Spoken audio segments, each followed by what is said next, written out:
Hey guys, this is Kenny. This is Keenan. This is JD. And we're the Cinema Fanboys, and today we'll be reviewing Mother. Now, this is a film that's currently getting a lot of hate. It is getting mixed reviews, not completely horrible reviews. Depends on where you look. It's a 67 right now on Rotten Tomatoes. Other websites have it a little bit lower. General casual audiences aren't understanding the film. They're stupid. And oh shit! This is bottom line, they're stupid.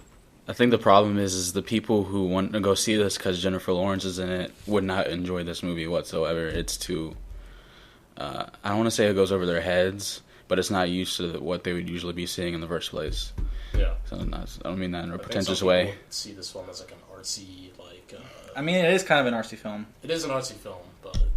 And it's not even, in my opinion, it's not even that disturbing. It's kind of like hyped up in a way. Like in the sense like it's, this is supposed to be one of the most disturbing things you've ever seen. It's not that, No, not... It's not like Salo or Serbian film or... I haven't seen Serbian film. Or Cannibal Holocaust. You keep mentioning that, but so the film is people. It's being okay. It's first of all, it's by Paramount. Okay, if Paramount decided to advertise this film as if it was a horror film. It's not a horror film, regardless of what the trailer looks like. It's not a horror film. But it's a nightmare. It's supposed to be very surreal. The movie is bizarre and it is nightmarish, but it's not a horror film. Yeah, it's just a really fucked up situation. Yeah. Besides, it's directed by Darren Aronofsky. Aronofsky, yeah. Yes. Kenny's only seen Noah. Unfortunately, one of the shittiest one of the movies you could possibly see. Out of Darren Aronofsky's films, I'm just gonna call him Darren. Out of Darren's films, I've only seen Noah. I know I haven't seen Requiem for a Dream, and I don't belong on this channel. I have seen Requiem for a Dream and Black Swan, which are two probably one of my top favorite films of all time. I've only seen Requiem for a Dream and The Wrestler, which both very depressing films. His movies are very cerebral. He doesn't really hold your hand. He's kind of a bit like, you're in the same category as Stanley Kubrick. Like, as he wants you to walk out of the theater thinking about the movie on the way home. He doesn't want to wrap things up in a nice little bow. So. Yeah, I mean, the film... Okay, first of all, we're going to start off just saying a few things about the film that are spoiler-free, but after that we have to go into spoiler territory because this film is too insane not to talk about the spoilers and not to talk about the plot details and the meanings behind things. So, honestly, first few minutes we're just going to say what we like, cinematography, acting, stuff like that. And then after that, we're going to get straight into spoiler territory. So when we tell you when we'll tell you when the spoiler part starts, but be warned, click off the video and come back later when you've seen the film. Yeah, you better get the fuck out. Yeah. So, all right. So do you the film in general? Okay. So I want to start off with the premise of the film. The premise. Is there a premise? There is a premise. I can't go too deep into it, but just to be really quick. Is there a plot? I just want to say that shut the hell up. I want to say that the plot and the premise, it's very interesting. It didn't let me down. The whole time I didn't know what was going to happen. So I like that I didn't know what was going to happen. So I do love films that keep me guessing what the hell does this mean, this and that. So it's not predictable. You might be able to make a theory up midway, but I tried that and I got thrown out the window real quick. I mean, at least twice. I mean, the theory wasn't too far fetched. It still had to do with the theology of the film, the sort of inspiration for it. Don't say anything yet. You getting spoilers? Well, it's not really a spoiler. It's not really a spoiler. Let me tell you. It is. Let them figure it out themselves, because if they haven't read it, then... Because here's the thing. The film is a retelling of a certain story, but we can't tell you what it is. Not until later. Not till later. Not till later in the spoiler part. So let's kind of talk about something simple first. I want to talk about cinematography in this movie. The use of focal length in this movie was superb. It's phenomenal. I really like the 360 shots, especially in the opening sequence, because the house is the main lobby is circular, and there's about 6 rooms, and she walks through each of the rooms, and the camera is panning around, following her until it reaches this full circle. And then obviously most of the camera techniques is handheld. The lighting was good. Everything had a everything was centered, very symmetrical, kind of like a Wes Anderson movie. And I kind of felt like it kind of gives you a claustrophobic feeling. Like it's a lot of close-ups, kind of reminiscent of Xavier Dolan's 2014 film. I don't know if you guys have seen that, but what film is it? It's Mommy. No, I have not seen Mommy. So in that movie, I've heard it's not. Oh shit! What was that film about? Mommy. That sounds very familiar. There's a bunch of French actors. It's filmed in Canada. Is that the horror film with the two boys and their mom? No. Okay, that's something else. Mommy is about a single mother raising a 14-year-old boy. He has ADHD, and in this universe, the government requires you to put all people with ADHD, this illness, into mental asylum, essentially. Oh shit! Yeah, and basically the whole thing is shot like with a very thin aspect ratio. So the whole time it's like it doesn't leave the characters. Like you feel kind of trapped. That's also a Son of Saul that was directed by I think it was like a Hungarian director. It was a Holocaust movie that came out in 2015. It's the same effect. Good use of the focal length. Everything is very close up and wants you to feel very claustrophobic, like very uncertain, leaving a lot of things that are going in the background up to imagination. Mm-hmm. That's kind of the point of the because it's a little bit more unsettling that way. This film did a pretty damn good job of doing that because I did feel a lot of uneasiness watching this movie because of the close-up. No jump scares either. There's no jump scares in this film, so don't assume that there will be. It's just kind of one, but the difference between this jump scare, or quote marks, and the ones used in normal films is that in your average horror film, every time when there's a jump scare, there's like a loud sound, and I really liked that in this movie they didn't do that. Oh, he's just he's behind her, and Javier Bardem. Yeah. Do you guys have anything else to say? Yeah. Javier Bardem. Javier Bardem, yeah. So I want to talk about the acting. Yeah. Okay. Because I guess I would assume that everyone's familiar with the cast. Everyone's familiar. For the most part, everyone knows who Jennifer Lawrence is. Javier Bardem. Most people don't know who he is unless you're kind of into movies. He was in Alejandro Gonzalez Iñárritu is Beautiful, and he's best known for being a James Bond Spectre as the villain in that movie. Oh, he was? Yeah. Recently, he was in Pirates of the Caribbean 5. Yes. He was Salazar, the main villain. So, this big Spanish dude. And I liked him in the film. I don't normally care about Jennifer Lawrence, but I liked her as well. Yeah. I'm not a big fan of her, but when she does drama, I like it. She can be if she has a good director, she can do a good job. Yes. And I feel like under Aronofsky, she did a good job with what she had. Honestly, I felt so bad for her the entire film. Because she had the same look of confusion that we fucking had on our faces. Because you felt it. You're like, shit, what the hell's going on? Because this film, it just gets bizarrely...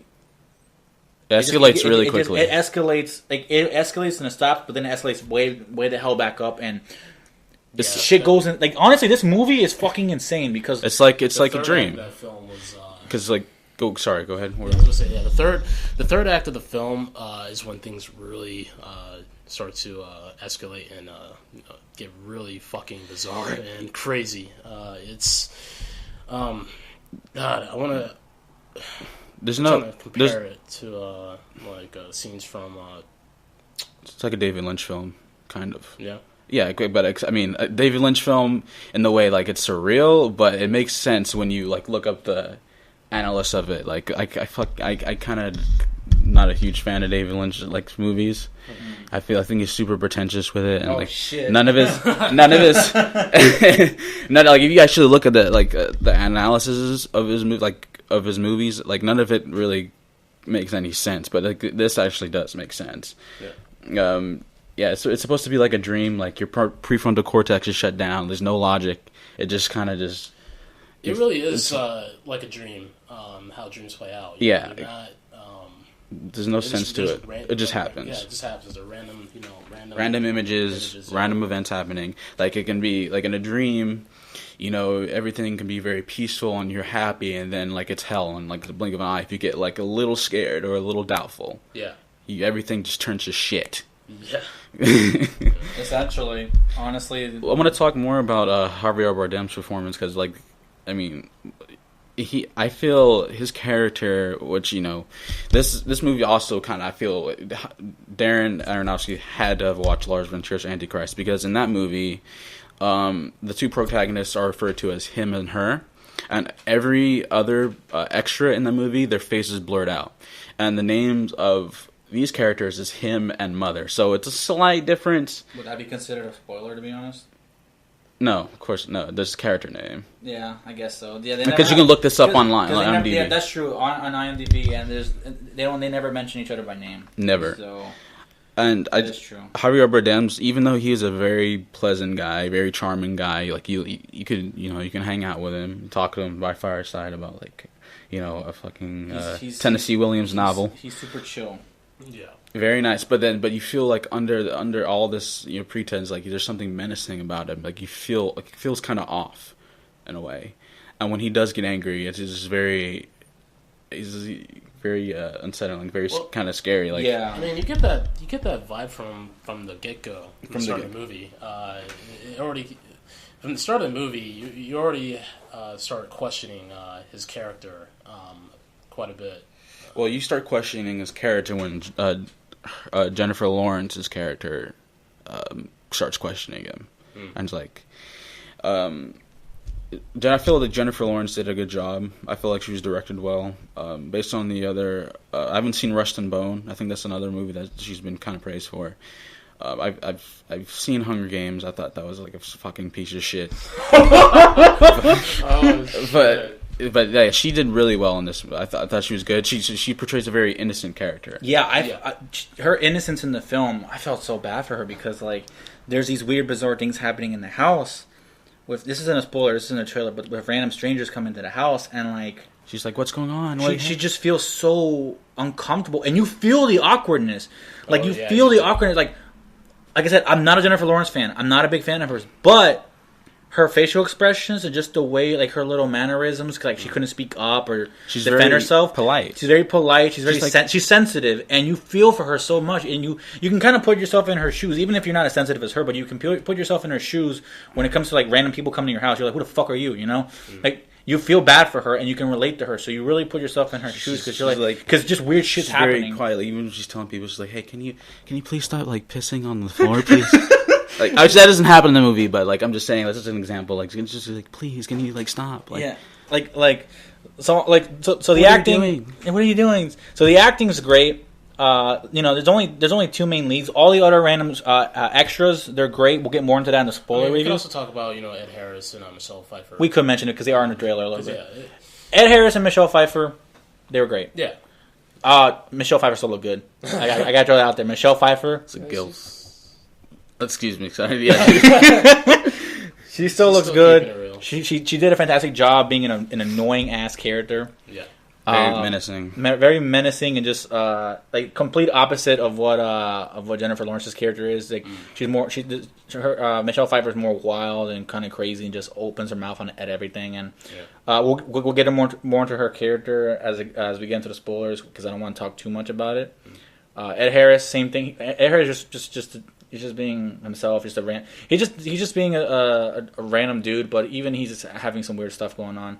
He's not really a dick or anything. He's a little bit imposing on some certain things. Yeah. What did you want to say? Not too much. Ed Harris, he was in the Truman Show. I just realized that he was the. Oh yeah. God. That's the only movie I can really think of off top. A Truman Show. I've never seen him in anything. Is there something? Truman Show. Truman Show. Oh, I've seen a Truman Show. Yeah, he was. I think he was the guy that was watching over him with the mic talking. Yeah, that has to be him. Yeah. Okay. Yeah. So Ed Harris. But what else? I thought the writing wasn't like fucking James Joyce or anything, but it was good. I thought the writing and the dialogue flowed well. These are believable people. I mean, they said so there's a lot of cliches, like oh my God, you're so beautiful. Like you like a lot of that stuff. Like you hear some of the same things you hear in all movies. You talking about him? Yeah, Javier Bardem. I thought it was. Well, he's a poet. Yeah. He's supposed to be sappy. Yeah. That's like questioning. But don't you hear that in every movie that portrays like a couple of some sort? Yeah, but I didn't. But I felt like he meant it though. But you also got to But remember that's what sick. he represents in the movie, which we're not going to talk about that right now. But just keep that in mind. Yeah, I mean, yeah, I didn't find it cliche. Like I know, I understand what you mean, but in the context, I didn't think the writing was good. I don't think it was in cliche. the context of what was going on, it makes sense. And there wasn't a single part of the movie where I felt like anything was weird. I thought the dialogue was great. I thought when shit happened, it was intense, and you just felt uncomfortable. And I thought the performances from the two leads, they were great. They worked off each other pretty well. You could tell it was a little bit of an awkward relationship, but it worked well. And they even mentioned that in the film. So before we get into spoilers, I just want to say I highly enjoyed this film. It's not bad. People are pissed about it. Hold on. People are pissed about it because they expected a horror film because the way it was being marketed. It should not have been put in theaters. It should have been put on Netflix or video on demand. I'm glad I saw it in theater. It was great to watch in the theater. It was fantastic. But it's not doing well in the box office. And so... great film. Darren Aronofsky fans are gonna enjoy this film, just based on what I know about him, and I like the film. Honestly, I didn't have any issues with it at all. I couldn't think of anything that bothered me in the film. I just enjoyed the entire thing. I couldn't find a single.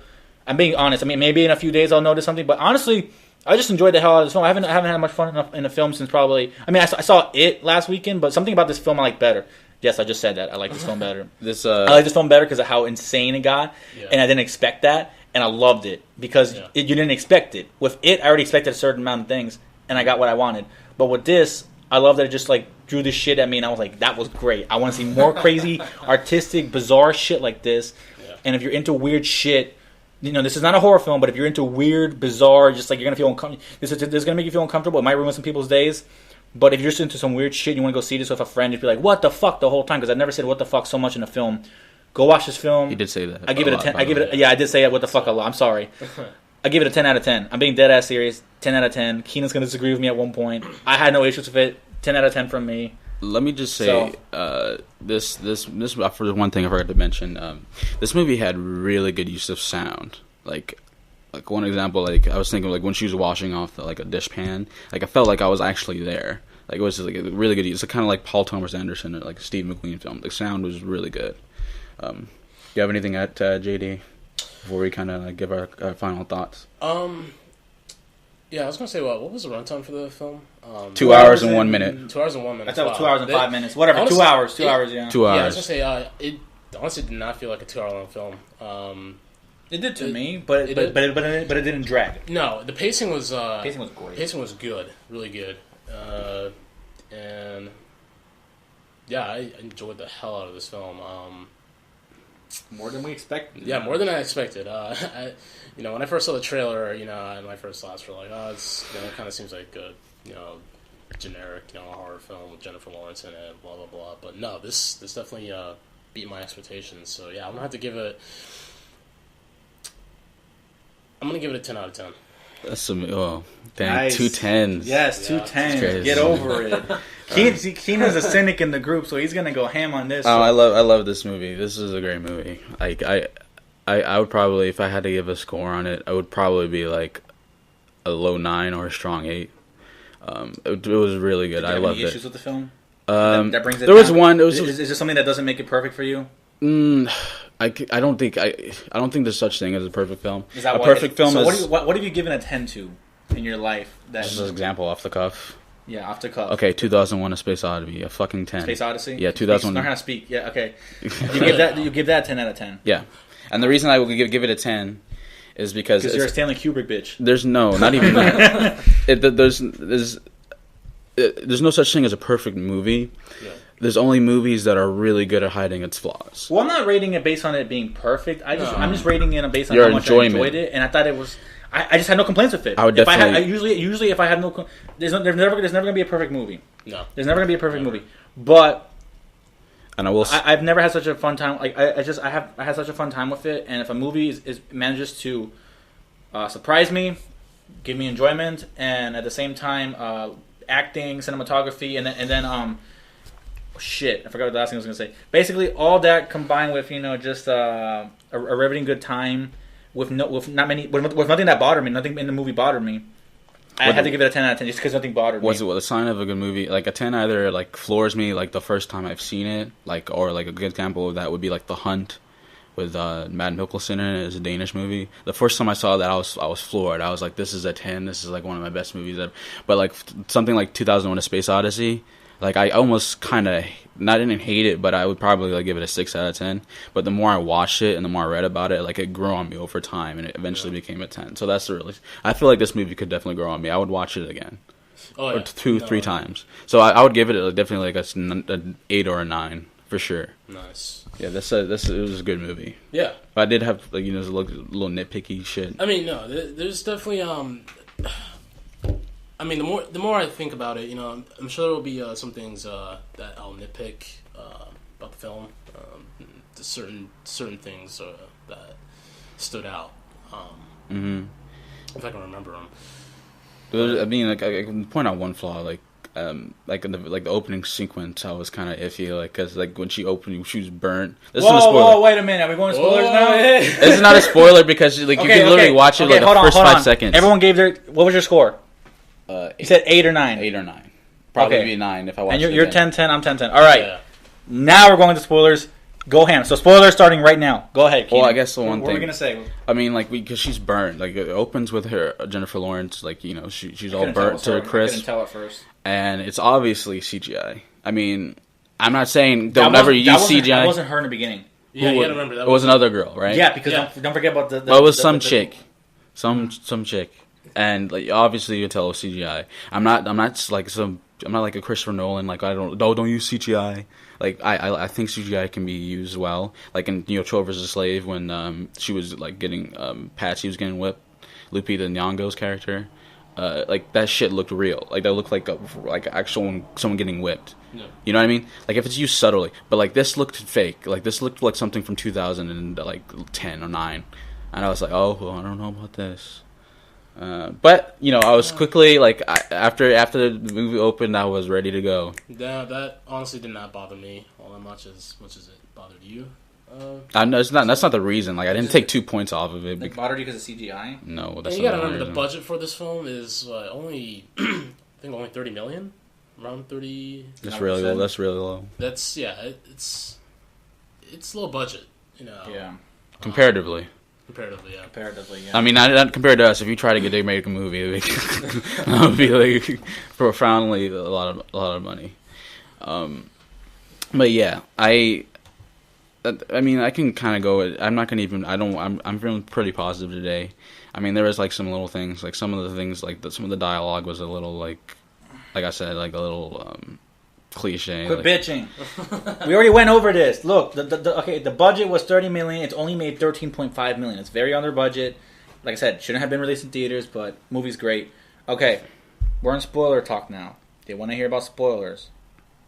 Let's talk about. They want to know what the there is about. for you action movie goers. There is one good explosion in this movie. Just to let you know, there's like it's good. We had an old lady in the theater. She like raised her arms. The one with Kristen Wiig. No. Which one? Oh, the final explosion. Yeah, it was like it was kind of like money. It was a money shot, not like the porn. It was like an Independence Day. The money. It was an Independence Day. Boom. White House blown the fuck up. Yeah. It's So if you guys getting a little bored, fuck, this movie is boring. No, the movie's not boring whatsoever. The moment I can see people thinking this is boring. She just gets insane. I can see people thinking this is boring. Well, it was great. I didn't think it was boring. Honestly, look. I didn't think it was boring, but so in the film. Like, these random people come over to their house, right? You gotta start. What? You have to. Okay, go. You have to start. Like, are we gonna go straight into like the analysis of this, or are we just gonna just describe the plot? Let me go through with this, and you'll see what I'm doing. So the whole film's concept is like, it's not like there's been other movies like this, mainly horror films, where they have like some sort of concept of like, oh, strangers come into your house. That's one of the scariest things that could happen, like in the movie The Strangers and stuff like that. But in this film, at first when the people that come to the house at first, Ed Harris, right? Ed Harris and Michelle Pfeiffer's characters, they're just a couple with kids, with these older kids, and it's kind of normal, and you can see a situation like this happening in another film because some shit goes down between them, and one of the brothers gets fucked up, and it's kind of like a Family Feud type thing, and it just happens to be taking place in their house, and Jennifer Lawrence is feeling, her character's feeling very uncomfortable with all this. Like, why the fuck are people in my house? What this situation is, this family situation. But then the shit just escalates into pure insanity when it comes to them bringing more people to the house, and then like and then towards like the last act of the film, everything goes insane with a shit ton of people going to see Javier's character, the poet, because he's popular. He's a famous poet. And all of a sudden, it's all these fucking hundreds of people showing up to this house and fucking it up. If you've ever seen the movie Project X, I don't like that film, but if you've ever seen it, the scene with all the teenagers in the house and just everything getting fucked up in the neighborhood, think of that, but like multiplied. And people actually die. And people fucking die. And all of a sudden, you forget that you're in the house. Like you think that you're on like a battle zone or you're like somewhere else. And you're like, what the completely different world. And you're like, what the fuck is going on? So you know what? Go ahead, say something else, because honestly, it's just baffling that this how insane this movie gets. No, there's no real plot, and like it's kind of like I was kind of harking back to what I said before. It's like a dream. I mean, there's no plot. Like you don't know where things are gonna go. I had literally had two theories on like to just explain the film like fermenting in my head like while I was watching this, and they were debunked immediately after like 5 minutes later. Like something happened, I was like, well shit, I'm gonna throw that out the window. You don't know where this is going, you don't know what's gonna happen, there's no predictability. I mean, there was one part I could predict, like they were sitting on the sink, and I was like, oh, that shit's gonna break. She's like, stop. Like I saw it in the background, she's sitting on it, she told her not to, she's like, it's gonna happen, but it's not. For the most part, you're just like so engaged. You're so engaged, but like it has you gripped, and you don't know where it's gonna go. Yeah. And so yeah, for the most part, the film is unpredictable with its plot. But since we're gonna be talking about spoilers, and for the most part, what this film is based off of,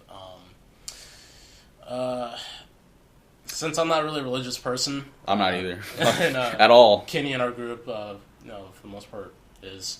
Well, I'm not necessarily. Sort of. I'm not religious, but like, I grew up being Christian, so I know, I know my good share of stuff on the Bible and stuff like that. So the reason we're talking about this and the whole biblical thing is because this film is a biblical retelling of Genesis and the fall of man, and there's hints throughout the entire film. I got some of them. I wasn't completely sure at the time because everything was just so bizarre. But after reading about it and talking with the guys, we basically saw like everything is, the whole film is biblical, and for some reason Aronofsky likes to put this biblical stuff in his films. He appreciates the literature. Yeah. And I can kind of talk from that. Like I don't believe in God or anything, but I do appreciate it from a literature perspective. This is mainly goes over like the Pentateuch or like the Genesis, like Kenny said. Kenny said. It goes over like Revelation. It's kind of like an amalgamation of different stories of the Bible. It goes over the Jesus story, obviously, and the imagery is kind of apparent. So it's kind of I didn't really pick it up until the end. I think we're kind of putting the cart before the horse here. Let's kind of go into detail from the beginning. Jesus Christ. How about that? So, the movie opens, and it's established that Javier Bardem's character is a writer, and Jennifer Lawrence's character doesn't do anything, but she just kind of like sits around, and she like fixes the house, and she like she kind of looks at it like a piece of art. She really loves this. She comes off as her typical housewife. This is Javier Bardem's house, but she wants to make it like a paradise, she says. Yeah. Keyword, paradise. Yeah.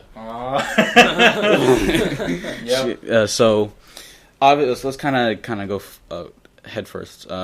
Basically, this whole setting is supposed to be the Garden of Eden, the paradise. And Javier Bardem's character has this weird diamond-looking thing that we see him messing with in a close-up at the beginning of the movie. And when he puts it in this little container, everything goes from being burnt and regenerating. And Jennifer Lawrence wakes up, and she's like, and this is just a normal day. and he keeps it in his study. In his study, which could represent the tree of life. And and Jennifer Lawrence is always saying to people who are in their house, like, he doesn't like people going in there. Please don't touch that. And particularly to Ed Harris and Michelle Pfeiffer. Exactly. They consistently want to touch it. Yeah, kind of like. Let him say what he's going to say. Yeah, I was going to say. Particularly to Ed Harris and Michelle Pfeiffer, because they are actually representations of Adam and Eve. And Michelle Pfeiffer, who is Eve, she's curious about the jewel, the crystal, or whatever. Similar to the apple. The fruit, yeah. This is a fruit. It's never called an apple. Oh, okay. The fruit. She, her and Ed Harris go into the study, and they fuck around with it, and in the movie they break it. So essentially, that's Adam and Eve eating the forbidden fruit. And the thing is, as soon as it breaks, everything starts going really bad. It's essentially, like the fruit being eaten, and the moment that happened, it's like sin entered into their world. And think of basically the house as the world. Think of it as like Eden, and just like the world that God created when He first created the earth. So think of it as a representation of that, because these people live in the middle. They live in the middle of the country. There's nothing around them, not even a road. It's just nothing but woods and stuff, and trees and grass, and so. That's when things start going bad, as soon as they mess with that. One of the important things, too, like in the Bible, once they eat from the tree of knowledge, he destroys like the tree of life, and he destroys the whole garden in fire. And like in the movie, he boards it up and says, they're never going to get into this again. Kind of make a reference to that event. Mm-hmm. And, Ed Harris's character, you can see him being enamored with the weird rock thing. But he says, don't touch it. And one of the biggest details that we skipped over was when at first it's just Ed Harris's character, the doctor, right? Yeah. And they're just chilling, and he starts getting sick, and then Jennifer Lawrence says, I'm going to bed, and she kind of looks back, what's going on, and then she kind of comes in later when I don't know if it's the next day or it's the same night. It's the same night. Same night. She wakes up. And then he's thrown up over the toilet, and then she notices on his rib that like there's a hole there. It's a scar. Harkening back to the Bible where he takes out, puts Adam under asleep and takes out his rib, and then as soon as that scene ends, his wife comes in, which is supposed to represent Eve, because Eve was made from the rib of Adam. So like this is it's pretty on the nose there. Pretty on the nose. Like the next day, Eve shows up. Like Michelle Pfeiffer's character just shows up, and then a little while after, their two sons show up, and one of the sons kills the other son, and that's basically, Cain and Abel. And I'm not trying to describe the whole movie here, but we're just going into like the details. That's if you've already seen the film and you're so confused, that's what the whole film is. It's a representation of Genesis, the fall of man, the flood, Revelation, and Jennifer Lawrence's character is Mother Nature itself. Yeah. And at the same time, the Virgin Mary, because she's pregnant, but she hasn't had sex with her husband in like weeks, months, who knows? Because they have a fight at a certain point about not having had sex in a while. Me. You haven't fucked me, and I was like, oh, I can do it. Basically, oh shit, now I'm choking. Basically, she was already pregnant beforehand because she was having stomach pains, and she was drinking this bizarre yellow liquid. And I wanted to kind of see what it was because they zoom up, they do a close up of it, and it was happening so quickly. I was like, oh, I couldn't have a chance to read it. So I think I definitely will be watching this again to catch up on the little things. But yeah, it kind of clicked. I didn't theorize that this had anything to do. I kind of knew he was a God character or supposed to represent God. Towards the end, where he was talking about, Jennifer Lawrence is like all the people are in their house, and she's like, why don't you tell them to leave? Why don't you tell them to leave? He's like, I don't want them to leave because they're like being sycophants, and they're like, he's this writer, and they're like they love him so much, like almost worshiping him. Well, they are worshiping him basically, and he likes that. He's like, the God in the Bible is very jealous. He cares about being loved, And he talks about, like, I want their love, and, like, I want you to love me, and all this stuff. So that's when I was like, okay, this is supposed to represent God. Oh. We talked about this earlier. No, I was just thinking. Do you think that's what? The book that he's writing, or whatever in the movie? That's what I thought. That's a recitation of the Bible. That's what I thought too. That's what I said earlier, but Kenny disagreed with me. I thought no. It could be the Bible. I thought because he was like, he had inspiration, and then he started writing, and then he's like, once he gives it to the world, everyone comes and worship it, and he starts his whole following. And that could represent him starting Christianity, like the Bible being written. All right, you got me. And then Christianity starts, and everyone's freaking out like fuck. Okay. You're right on that. I didn't think about the crowds later on. I just thought about that one because he wrote it. It looked like he wrote it just for her, but it makes sense that everyone.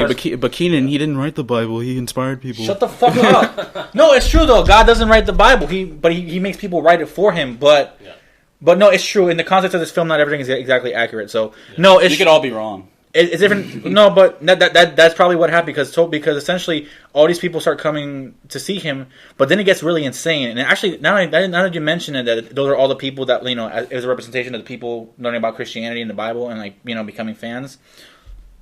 It makes sense that it went from being just a few people, and then became more, and then as more people show up, it becomes chaotic and sin starts spreading through all the people, because at first.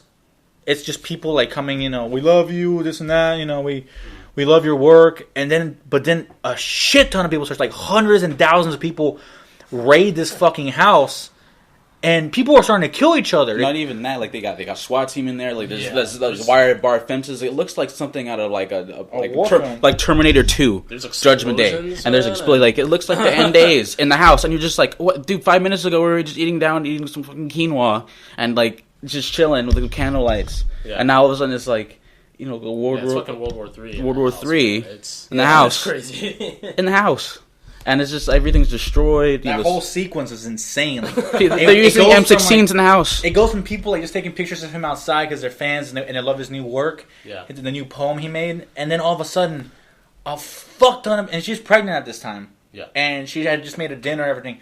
All of a sudden, in the next 20-30 minutes. The house goes fucking insane. There's fucking people everywhere. People are shooting each other, stabbing each other. They're breaking the entire fucking house. It turns into a war zone, like they said. Yeah. And the whole time I was just like, "What the fuck is going on?" It escalates really quickly, and Holy shit. That's when it really starts to feel like a dream. It feels like a fucking nightmare. Like I said, as soon as things can start in a dream, things can be very pleasant, and then once you have a little doubt in your mind or a little fear, things go to hell real quickly, and you can't come back from that. You can't control it after that. So, yeah. Can we go into? We didn't really go over the big ending, the big shocking thing. Nothing in this movie is that gory or shocking like it's portrayed to be. The only gory blood, part, but go ahead. And most of the shit is not even shown. Yeah. So they give after all the people come in the house, all those sycophants. There's scenes of people getting killed and shot in the head, but we see that all the time. Go watch a Quentin Tarantino movie, and then she has the baby. And they're locked in a room upstairs. Well, there aren't no stairs, but they're up on the second floor or whatever in a room. They lock themselves in, and the room that's supposed to be where the Tree of Life is. Yeah, which was blocked off from Adam and Eve in the Bible. Yeah, so she has the kid, and it's a happy moment when you get to see this cute kid, and. The dad is like, okay, I want to show them, and she's like, "What the fuck are you talking about? Go away! You're crazy! You're not taking the baby." Tell him to get the fuck out of the house. And then you think he's just gonna go crazy and beat the shit out of her or something, but he just sits there and watches it. And then you realize when she starts nodding off, you're like, dude, he was just waiting for her to fall asleep. Yeah. So she falls asleep for 5 minutes, 2 minutes, second, and a couple seconds. And then baby's gone. He's got the baby. He's showing it off to the crowd of people. She runs up to him, turns around, the baby's gone. Then she looks up, and the crowd is, babies worshiping. They're worshiping. They're the kid is fucking wave surfing and stuff. He's body surfing. Then they break his neck, and they break the baby's neck by accident. And then the baby disappears, and then the mom goes to the crowd, and then this weird dude, this leader of this cult.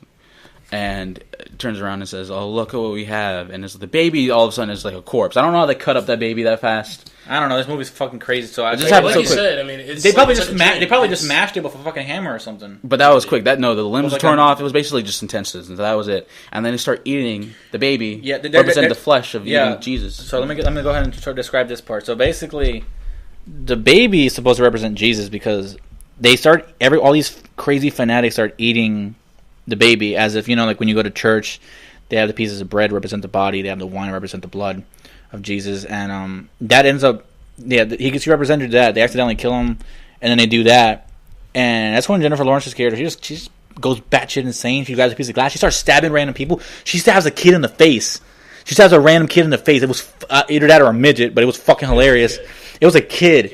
She loses her shit. She's like, "Get the fuck out of my house, you motherfuckers!" And it's like, and then you start fucking nailing on her and like beating the shit out of her. And the whole thing's just horrific. Like, honestly, it's not a horror film, but that part is just insane. It looks like something out of a horror film, but it's not a horror film.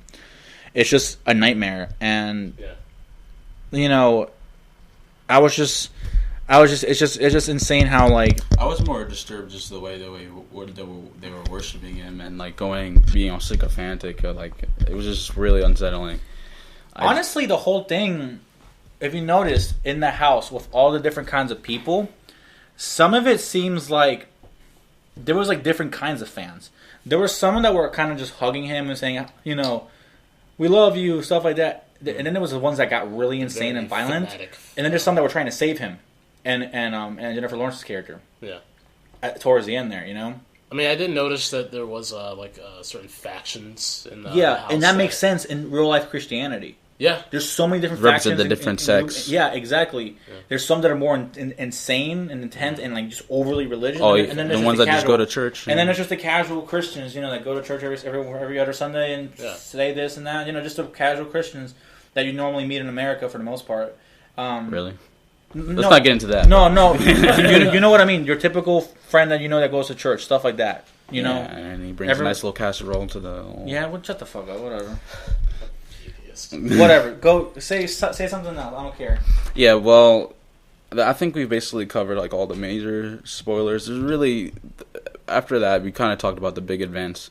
Like this I saw a trailer in theaters, and they're like, "This is the most disturbing movie of all time. The final 10 minutes will just blow your mind. Oh my god!" No, it's really not that. Like, it's not the most disturbing thing you've ever seen. I've seen way worse. I've seen worse. Oh yeah. I mean, if you can watch like maybe like A Clockwork Orange or something.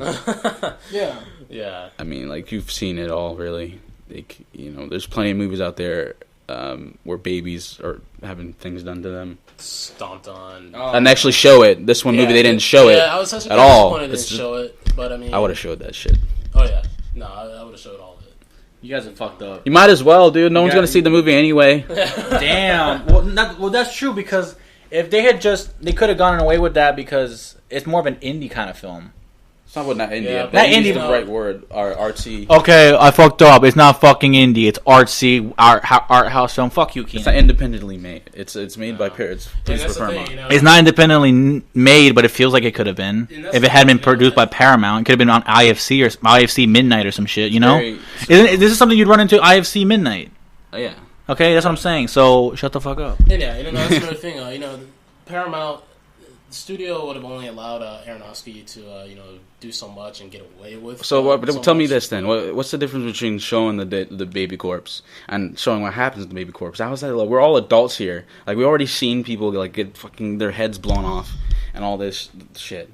I don't understand why can't you show? Times have changed, man. The baby corpse. No, but there's been movies made. I don't. You know what? I'm just. For the mainstream. Audience and the mainstream audience isn't going to see this. They might see by accident, be like, "Oh, Jennifer Lawrence, I like them Hunger Games." Yeah, they might see by accident, and if they do get shocked by this, fuck them. We're just going soft. Most people seem to be soft. I mean, I think it's just because I didn't see any reactions in the theater. No, the only reactions I had the most reactions. I was going, "What the fuck?" every 5 minutes. I mean, we were in a theater with mostly like adults. We were the youngest people in there. Everyone else was like older couples and stuff. Which I'm glad because they're very quiet. They're very quiet, easier to watch. Nobody's freaked the fuck out and yell. I wanted to yell something. I want to be like, can you imagine if the people who went to go like see Annabelle saw this? They would be the casual audiences that go to see horror films. If they had gone to see this, they would have ruined it. They would have freaked. Actually, they would have probably freaked out, but they would have been saying, "What the fuck?" the entire time. And I hate that shit. Oh my god, what the fuck's going on? And honestly, I'm glad we saw it with an adult audience. This film is gonna be really underappreciated. Unfortunately, because it's gonna go the same route as like Lars. I keep bringing this up, but like a lot of like Lars von Trier's Antichrist. If you look at the reviews for that on IMDb, it's like a 6 or like 5 or something like that. But that movie is like perfect. Like there's like nothing wrong with it. Objectively, like it's shot well, has very good sound. The cinematography is just gorgeous. Like acting is incredible, but everything about it is perfect. But it's really disturbing. So people are just disgusted by it and they give it a low rating. But people get confused. Just because you're disgusted by it doesn't mean that it's a bad movie. Maybe it was meant to make you disgusted and make you think and make you disturbed. If that's the case, then it did what it's supposed to be set out to do. So that means you get a high score because it did what it was meant to do. Yeah. So seriously, like people just don't like thinking and having emotions. It's true. Complex emotions. People just go watch random ass blockbusters. They don't want to see anything with like deep emotional thoughts to it, messages. They're too lazy. They're like, oh, I don't want to fucking read a book. I don't want to have to rewatch this shit twice. It's just like that. It's not for you. I get it. It's fine. You're not a dumbass if you're not into that. That's fine. What we're saying though is the fact that like people call a movie bad just because they didn't understand it. That doesn't make it bad. So all I can say is watch the movie yourself. Come up with your own decision. Don't just listen to what people say. Okay. Right now, people are giving this like very mixed reviews. Go watch it yourself. I can guarantee you a lot of you will enjoy it. If you're looking for something crazy, okay?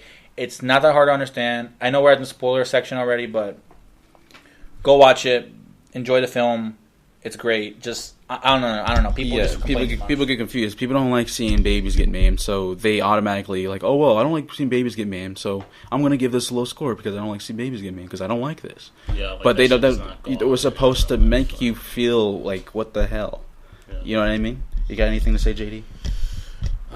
Well, it's up to you. Go see this movie or don't. And you're either gonna love it or hate it. I can't really, I can't really tell you, how you'll feel about the movie. It's up to you. Go see the movie. I think we should I think in the future we should definitely review a Serbian film because you're talking about babies getting maimed. Something really bad happens to a baby in that movie, and I don't think I want to say that because I don't want to get looks.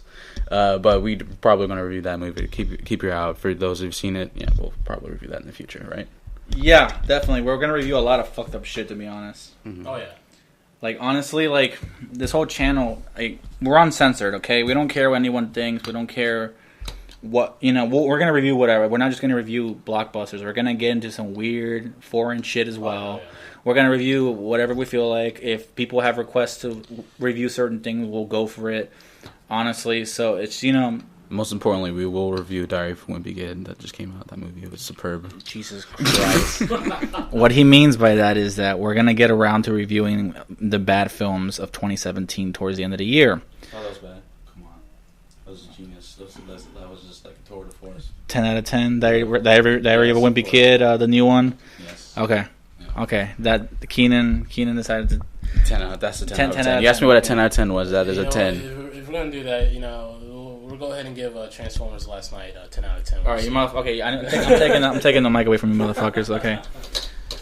Make you guys happy. Honestly, damn, Ken, you've been talking more than me. I'm the leader. You've been talking more than me, so... Sorry, that's good with me. Nah, it's okay. I had some important side shit going on, so... That's okay, but listen... The film was great. If you're into weird shit, go watch it. I honestly don't, like I said, don't have any complaints about it. The whole Christianity Genesis thing, it's really cool. It's really, really cool. I really thought it was great. Cinematography great. Acting is great. I love this movie just because of how insane it is. I love this movie just because of how crazy it got towards the end, and I haven't really seen anything like that in a long time. All right, not that I can think of, to be honest. I mean, there's crazy films out there, but like they got so many people just for those scenes where like people are like climbing on top of shit, people are blowing each other's brains out, they're stealing each other, they're pissing in random places in the house, they're just fucking up the entire house. At one point, the house doesn't even look like the house; it looks like a war zone. There's random SWAT and just like little people being trapped in places. It's just so bizarre. People are injured. It's like, what in the fuck just happened? And it all happens in the span of like 20 minutes. And it seems like it's been going on for like 200 years. Yeah, by some weird science fiction. It looks like some dystopian. Aliens have come and like people are injured and they're like on little beds and shit and there's stretchers. It's like a. I think there's like one scene where supposed to represent the end times. Concentration camp for women in one. During this chaotic moment where Jennifer Lawrence is she's trying to make a way there's to the little house people like there's literally like like coups. It seems like a coup d'etat is going on. Like they're literally putting bags on people's heads and shooting them. Yeah, like, I'm just what the fuck? How does these political factions form in like 2 minutes? But yeah, that what I was gonna say is if you're a fan of Aronofsky's films, Requiem for a Dream, The Wrestler, Black Swan, then you will enjoy this. Noah. Which I haven't seen, but you'll enjoy this film. I'm pretty sure you will. So, you haven't seen Noah, right? I have not seen Noah. It's not that bad. I read the book. Wow! I read the book, he said. I read the book. Get the fuck out of here, man. Crazy. Right, so, do you guys have anything else to say? Who the fuck said you could close off? Give me the damn mic. No, you could. Yeah, I'm trying to close off for you to close off. Nah, it's okay. Actually, this is your night, Keenan, so you go ahead and close us off like you're going to. I'm very distracted tonight. You know what? Here's the reason I'm distracted. I had to set up a bunch of audio shit before this, and we had a lot of technical issues today, and I got frustrated. So I was like, fuck it. I just like Keenan do all the talking because I'm out of energy. So fuck you, whatever. Go ahead and finish us. Close us off. Right, thank you so much for listening, you guys. If you are listening, like the two people are listening. Yeah, the two fucking we subscribers love you. We love y'all. Keep doing it. Just share it all over your Facebook page. Just tell everyone about it. Honestly, if you run across this channel and you like what we're saying, our content, yeah, just subscribe. And we'll do more film reviews throughout the year. We'll review older films, weird shit. Send us requests for certain films, and we'll try to get our hands on it. Like I said, we're just uncensored, unopen. We just kind of talk from the heart. We speak from the heart. We don't have to. When this shit's not scripted, so if you don't like that structure, you don't like us going all over the place, then we'll try to structure it a little bit in the future. But we like to talk just uncensored and from the heart. So, yeah. Anyways, anything else, guys? So no, I don't have any. 10, 8 or 9 from you. Okay, yeah. I see how it is, Keenan. It's a great movie. All right. Anyways, guys, thanks for watching. This is Kenny, Keenan, JD, and we're the Cinema Fanboys. Thanks for watching. Subscribe, like, share with your friends. See you guys. All right, bye.